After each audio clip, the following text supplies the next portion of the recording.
So we were in Atlanta last week, and one of the most fun parts about going to SEC Media Days is on the final day, get a little email sent your way.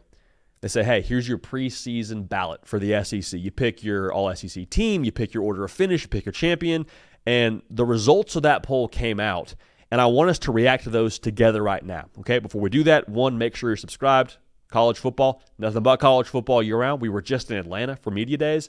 That was because of y'all. So if you want us to get out more places, the best way to do that is by supporting the show. To support the show, just make sure you're subscribed. Costs you nothing and does a lot for us. So we appreciate y'all for that. So let's go over this order of finish according to the media, which we're not a part of the media, okay? We don't really put ourselves in that group. But here's what the media said. They got Texas number 1, winning the conference, Georgia at 2, so you got a rematch in Atlanta of what last year's conference title game was for all the marbles there, but they got Texas coming out on top. Bama at 3, LSU at 4, South Carolina at 5. I like it. I'm here for that. Florida at 6, Ole Miss at 7. Interesting. A&M at 8, Tennessee at 9. Feels a little low to be real, but Tennessee at 9, I guess, new quarterback, so I could see that. Oklahoma at 10, Auburn at 11, Missouri at 12, Vandy at 13. Look at Vandy, man. Just was occupying that bottom spot in the conference. It felt like every single media day is not anymore. The Diego Pavia effect. Arkansas at 14, Kentucky at 15, Mississippi State at 16. Okay, so the top 3 should not surprise anyone.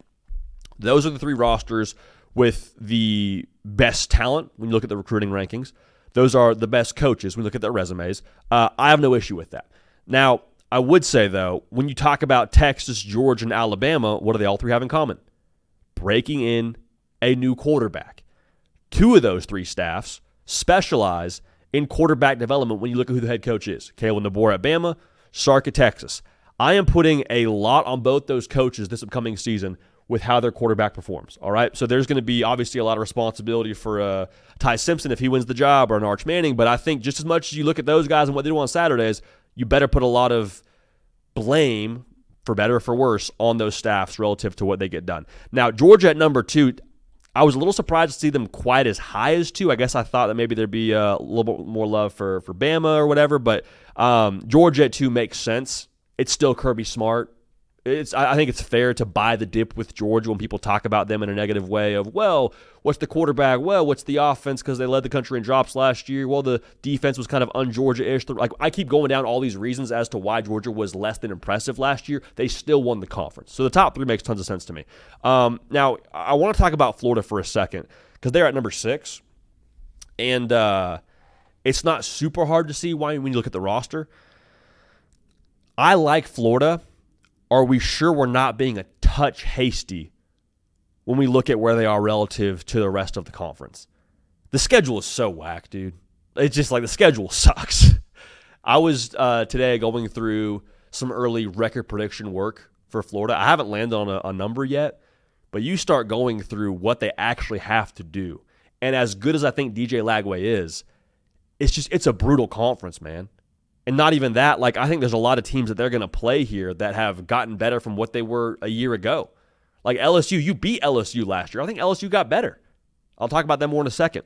I also think that the DJ Lagway injury stuff, we'll see. I think I'm not nervous about it, but I do want to hear more good things about it, if that makes sense. Like, again, if you're going to put him as a top 6 team in the conference, like I need a little bit more assurance around DJ Lagway. So, again, I like Florida. I understand the playoff buzz, all of that, but I'm just maybe a little bit like, hey, let's pump the brakes a touch on saying they're better than a team in A&M or even Tennessee for that matter.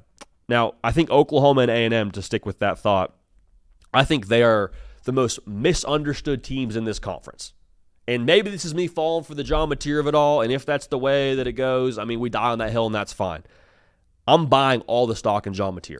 I think if it came down to just quarterback matchups, there's 2 quarterbacks that are more proven in this conference than him that you have to play, and Garrett Nussmeier and Lenore Sellers. Outside of that, I give you the quarterback edge in every single game. So even if you don't have Oklahoma winning the conference, like I think 10 is absurdly low for them. And the same deal with A&M. If you just took the logo off A&M, dude, give them a different logo. Give them the, let's call it the Ole Miss logo. I think they'd be picked to finish a lot higher because there's so much there where it's like, man, if you didn't have the Texas 8-4 narrative you were still living with and trying to sort through, top 10 returning production, bring back a quarterback who looked good last year, trying to figure it out on the fly, a head coach who majors in what you were lacking under the Jimbo Fisher era, who specializes in defense, went out and got one of the better receivers in the portal. Like, I'm doing the math here on A&M, and I'm like, if it wasn't A&M, I think the media would be a lot more in on what they were doing in College Station. Last point here, this is a bit of an Easter egg for those of you that are going to watch our prediction show, which is going to be on next Tuesday. So tune in for that. Tipping my hand a little bit.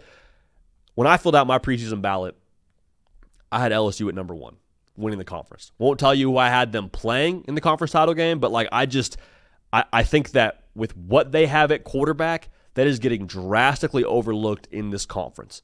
Because I understand the excitement around Bama, Georgia, and Texas. I already said that, but like LSU has the most proven thing in college football at quarterback, and he should have a better run game. He told us at Media Days. Go watch that conversation. We're going to have a better run game. Got a receiving core that a dude doesn't run over 4.4, according to him. Whether that's true or not, if it's even kind of true, like how much stock are you buying in LSU?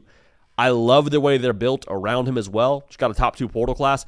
I keep hitting the same notes on LSU. I keep saying the exact same things, but just to drive this point home, I think they're your SEC champ when the dust settles on that conference in December. So I hear the thought around that top 3, but I think the conference champs can be the team that was picked to finish 4th in the conference.